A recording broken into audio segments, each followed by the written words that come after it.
નમસ્કાર મિત્રો, સ્વાગત છે આપણી યુટ્યુબ ચેનલ એજ્યુ પ્રવાસની અંદર। તો મિત્રો, આજના વિડીયોની અંદર આપણે વાત કરવી છે એસએસસી એટલે કે સ્ટાફ સિલેક્શન કમિશન દ્વારા છે એક સરસ મજાની જીડી કોન્સ્ટેબલ માટેની ભરતી આવેલી છે, જે કુલ 39,481 પોસ્ટ માટે ભરતી આવેલી છે। આ ભરતીની આજે આપણે તમામ માહિતી મેળવવાના છીએ। શું તમે ફોર્મ ભરી શકો છો, જેમાં લાયકાત, ઉંમર મર્યાદા, કઈ કઈ પોસ્ટ માટે ભરતી છે, કોને કેટલી અરજી ફી ભરવાની થશે, કેવી રીતે તમારે પરીક્ષા આપવાની, ગ્રાઉન્ડ કેવી રીતે આવશે, પરીક્ષાનો અભ્યાસક્રમ શું રહેશે અને અરજી તમારે કેવી રીતે કરવી જેવી આ ભરતીને રિલેટિવ તમામ માહિતી આજે આપણે મેળવવાના છીએ। એટલા માટે વિડીયો છે મિત્રો અંત સુધી જરૂર જોજો અને વિડીયો તમને ગમે તો લાઈક કરજો, આ વિડીયોની લિંક તમારા મિત્રોને શેર કરજો અને આપણી ચેનલની અંદર નવા આવેલા હોય તો ચેનલને સબસ્ક્રાઇબ કરી બેલ આઇકન ઉપર પ્રેસ કરવાનું ભૂલશો નહીં, જેથી કરી આવી કોઈ પણ માહિતીના વિડીયો અમે અપલોડ કરીએ તો એની નોટિફિકેશન છે મિત્રો સૌથી પહેલા તમને જોવા મળે। તો ચાલો મિત્રો આ ભરતીની તમામ માહિતી મેળવીએ। સૌપ્રથમ વાત કરીએ પોસ્ટનું નામ, તો કે બીએસએફ છે, સીઆઈએસએફ છે, સીઆરપીએફ છે, એસએસબી છે,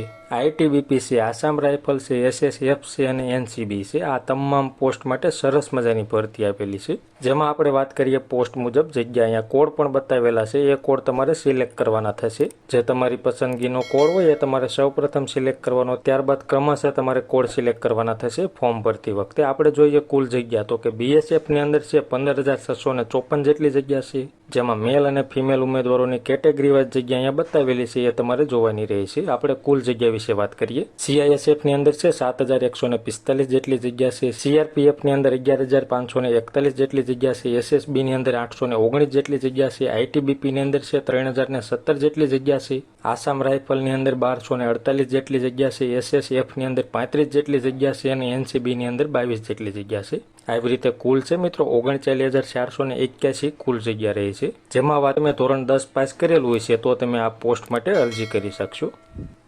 અને ઉંમર મર્યાદાની વાત કરીએ તો કે 18 થી 23 વર્ષ રહી છે, જે 1/1/2025ની સ્થિતિએ ધ્યાને લેવામાં આવશે, જેમાં 2/1/2002 થી 1/1/2007ની વચ્ચે જન્મેલા હોય એવા તમામ ઉમેદવારો અરજી કરી શકશે। પ્લસમાં છે મિત્રો ભારત સરકારના નીતિ નિયમ મુજબ કેટેગરી વાઇઝ છૂટછાટ મળવાપાત્ર રહેશે, જેમાં એસસી એસટી માટે 5 વર્ષની, ઓબીસી માટે 3 વર્ષની, એક્સ સર્વિસમેન માટે 3 વર્ષની વધારાની છૂટછાટ મળવાપાત્ર રહેશે। જેમાં વાત કરીએ અરજી તમારે કેવી રીતે કરવી, તો અરજી છે મિત્રો ઓનલાઈન કરવાની રહેશે, જેના ફોર્મ 5/9/2024 થી ચાલુ થઈ ગયા છે। ફોર્મ ભરવાની છેલ્લી તારીખ 14/10/2024 રહેશે। ફોર્મ ભરવા માટેની નવી વેબસાઇટ છે, જે ssc.gov.in, આ વેબસાઇટ ઉપર તમારે લાઈવ ફોટો અપલોડ કરવાનો રહેશે અને ઓનલાઈન ફોર્મ ભરવાનું રહેશે। ફોર્મમાં કોઈ પણ તમારે ભૂલ રહી ગઈ હોય તો કરેક્શન વિન્ડો પણ ઓપન થશે, જે 5/11/2024 થી 7/11/2024 સુધીમાં કરેક્શન વિન્ડો ઓપન થશે। એમાં તમારે ફોર્મમાં કોઈ પણ ભૂલ હોય તો એ તમે સુધારી શકશો અને પ્રથમ સંભવિત પરીક્ષા છે મિત્રો જાન્યુઆરી-ફેબ્રુઆરી 2025ની અંદર લેવામાં આવશે। તો આવી રીતે તમારે ફોર્મ ભરવાનું અને પરીક્ષા આપવાની થશે। હવે આપણે વાત કરીએ પરીક્ષાનો અભ્યાસક્રમ, તો સૌ પ્રથમ કોમ્પ્યુટર બેઝિક એક્ઝામ આવશે, જેમાં 4 પાર્ટની અંદર પેપર આવશે। આપણે પાર્ટ 1ની અંદર જોઈએ તો કે જનરલ ઇન્ટેલિજન્સ અને રિઝનિંગના કુલ 20 પ્રશ્નો અને 40 માર્ક રહેશે,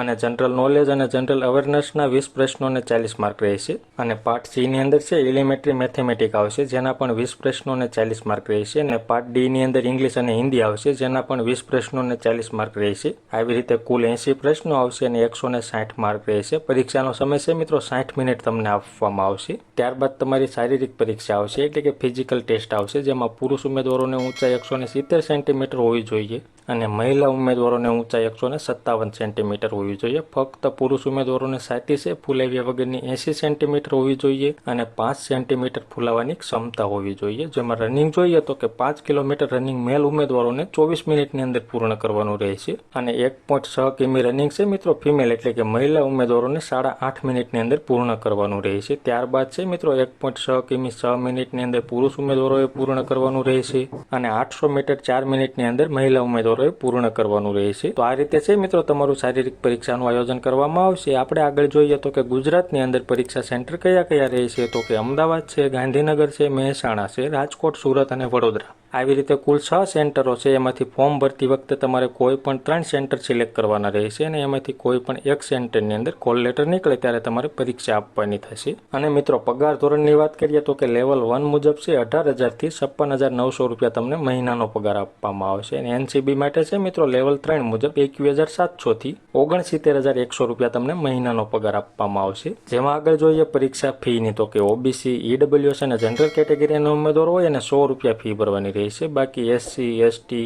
એક્સ સર્વિસમેન હોય અને ફિમેલ કેન્ડિડેટ હોય અને કોઈ જાતની ફી ભરવાની નથી. અને ફી છે મિત્રો ઓનલાઈન મોડ એટલે કે નેટ બેન્કિંગ, એટીએમ અથવા યુપીઆઈ આઈડીથી ફક્ત ઓનલાઈન મોડથી તમારે ભરવાની રહેશે. અને મિત્રો આ ભરતીની ફૂલ નોટિફિકેશન એટલે કે વિગતવાર તમારે માહિતીની નોટિફિકેશન જોઈતી હોય તો આપણી ટેલિગ્રામ ચેનલ છે જે એજ્યુ પ્રવાસ નામની, એની લિંક નીચે ડિસ્ક્રિપ્શનમાં આપેલી છે. એના ઉપર ક્લિક કરી તમે આપણી ટેલિગ્રામ ચેનલમાં જઈ આ ભરતીની ફૂલ નોટિફિકેશન ડાઉનલોડ કરી તમામ માહિતી ઘર બેઠા જોઈ શકશો. તો આવી રીતે છે મિત્રો સ્ટાફ સિલેક્શન કમિશન દ્વારા જીડી કોન્સ્ટેબલની સરસ મજાની ભરતી આવેલી છે. જે મિત્રો લાયકાત ધરાવતા હોય અને અરજી કરવા માંગતા હોય એવા મિત્રોએ 14 ઓક્ટોબર 2024 સુધીમાં અરજી કરવાની રહેશે. તો મિત્રો માહિતી તમને ગમી હોય, સંતોષકારક લાગી હોય તો વિડીયો લાઇક કરજો અને આ વિડીયોની લિંક તમારા મિત્રોને શેર કરજો. ધન્યવાદ મિત્રો, ખૂબ ખૂબ આભાર.